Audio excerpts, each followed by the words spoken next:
Compassion fatigue is a relatively new term. It's the negative effects. It's the deleterious effects that those of us who work with people who have been seriously traumatized, those of us who work with these people, feel ourselves. It could be a sudden nightmare, a flashback, something that resembles post-traumatic stress disorder.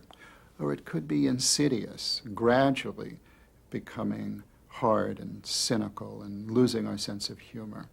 It could be a sense of demoralization because some of the things that we tackle are so enormous and they're not going to change.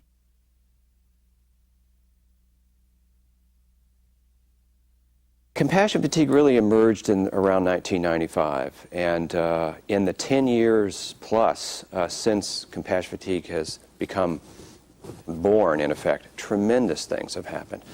I mean, in particular, after 9/11, in which an entire city was captivated and traumatized by this experience, people began to recognize the sorts of things that they had read about before. First of all, the first responders were becoming overcome by the difficulties of working with survivors. I just celebrate the fact that we are so different and we're all over the world. We are firefighters who perhaps haven't had a psychology course. We're psychologists who may have never had the opportunity to physically rescue somebody and save a life. We're journalists who cover battles and crime and victims and disasters all over the world, and who think we have thick skins but suffer. Police are trauma workers. Nurses in hospitals are trauma workers. Morgue attendants are trauma workers. And even those people behind the scenes, the administrators, the secretaries, the receptionists, who are willing to work in some of the most demanding, difficult jobs. And they are subject to the abuse of people who are angry and frustrated. All of us are trauma workers.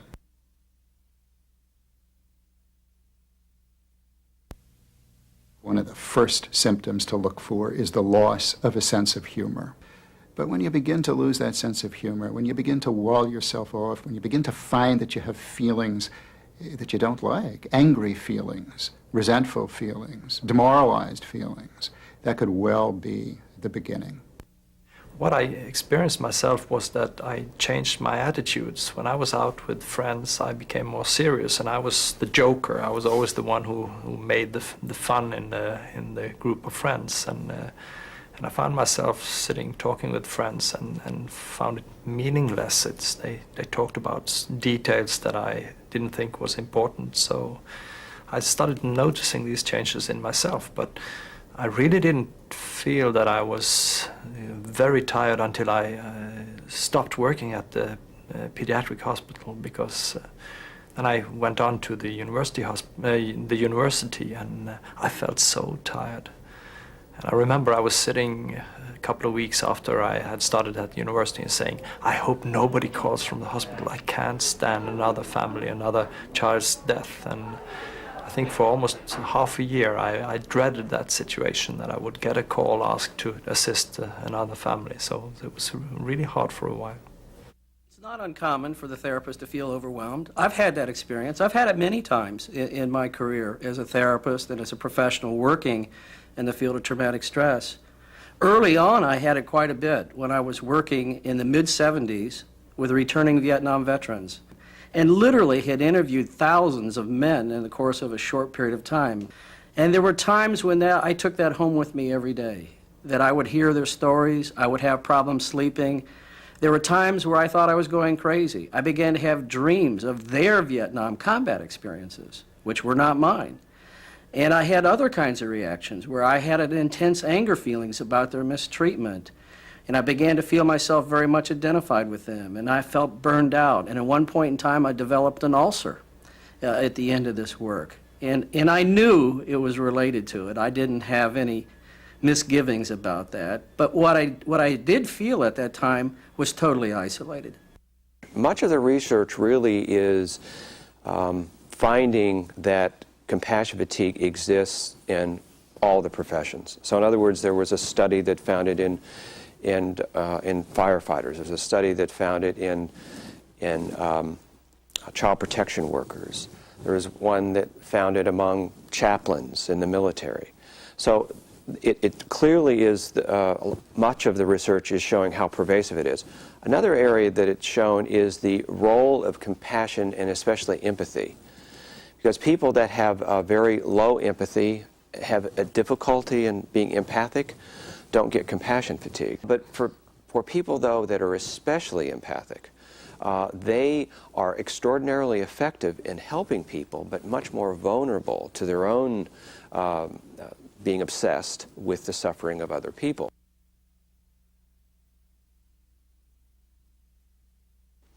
It really can be, compassion fatigue can be prevented and it can be treated. And the most effective way, first of all, is to really figure out that it is compassion fatigue rather than depression or rather than mental illness. To be a good trauma worker, you have to be able to be focused on your role and not get overwhelmed by your feelings. In fact, within the culture of trauma work, showing your feelings is often seen as a sign of weakness. So we act tough and we deny that our work is having any effect on us. However, in reality, we are at times deeply touched because we are human, and these are very tragic situations and events that we must deal with. Our ability to be able to self-soothe, our ability to spring back, our ability to find the resilience that we need.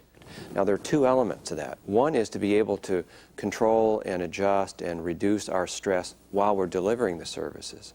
But the other is to be able to take a break when we're not delivering the services.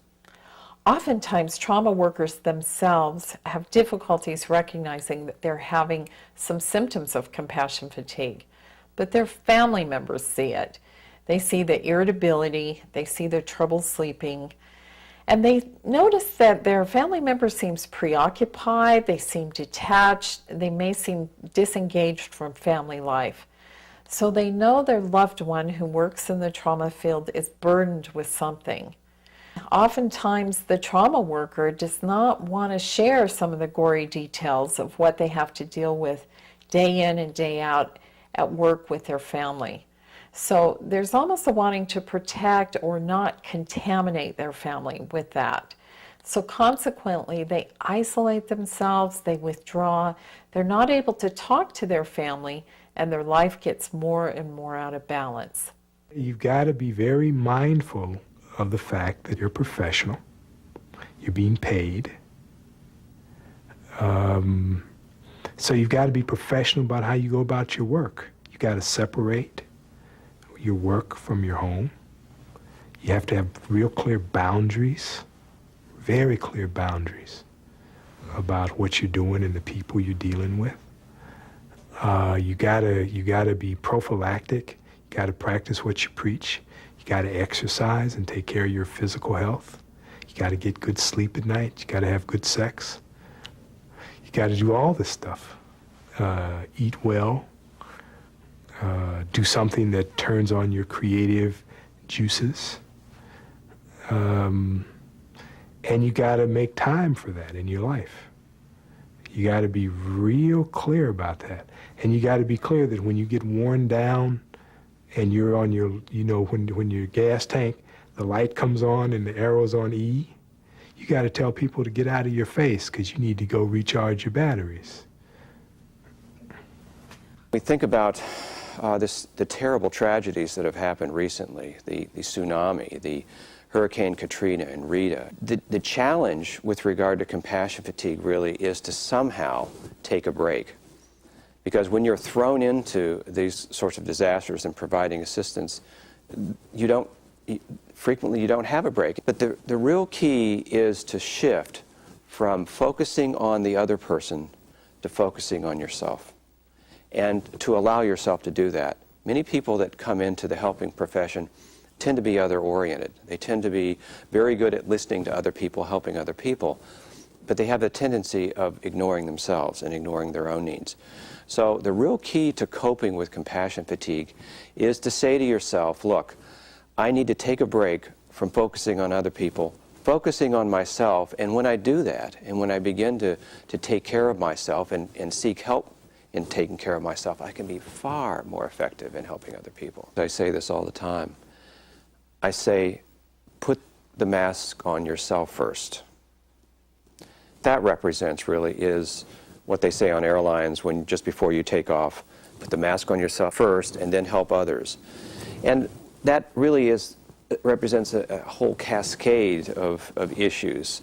Because if we don't take care of ourselves, we don't focus on ourselves first and make sure that we're okay, we're not really going to be very effective in helping other people.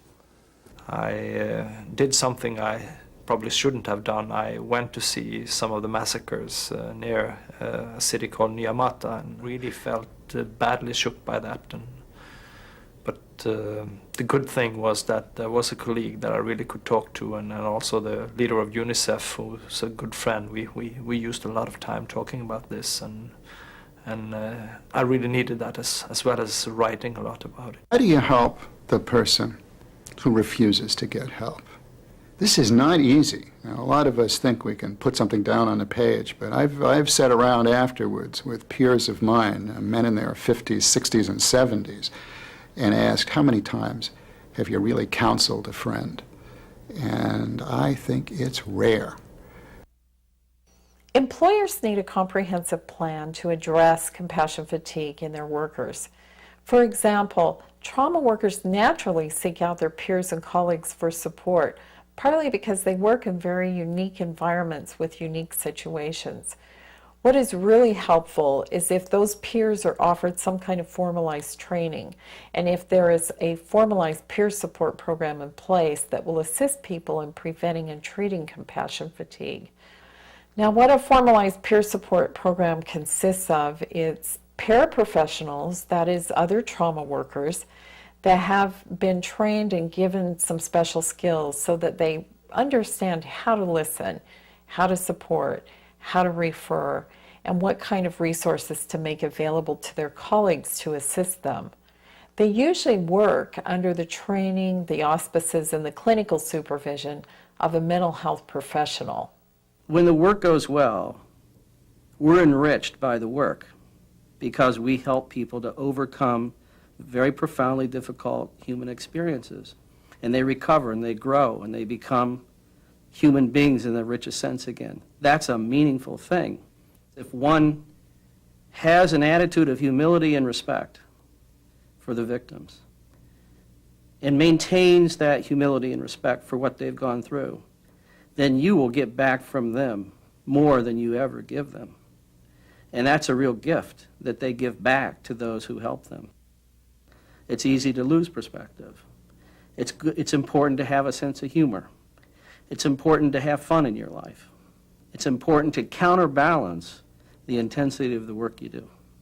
We have an opportunity to save lives. We have an opportunity to help those who have had close encounters with cruelty, with death, with loss, to find themselves, to find each other, to be part of this worldwide network that we're forming as we speak. And I, for one, am grateful for it. I'm grateful for everybody out there who's listening and learning and who's going to teach and treat and spread the word. Don't you ever lose hope. That's our silver lining. As long as we don't forget, we can reach the horizon. Here's to everyone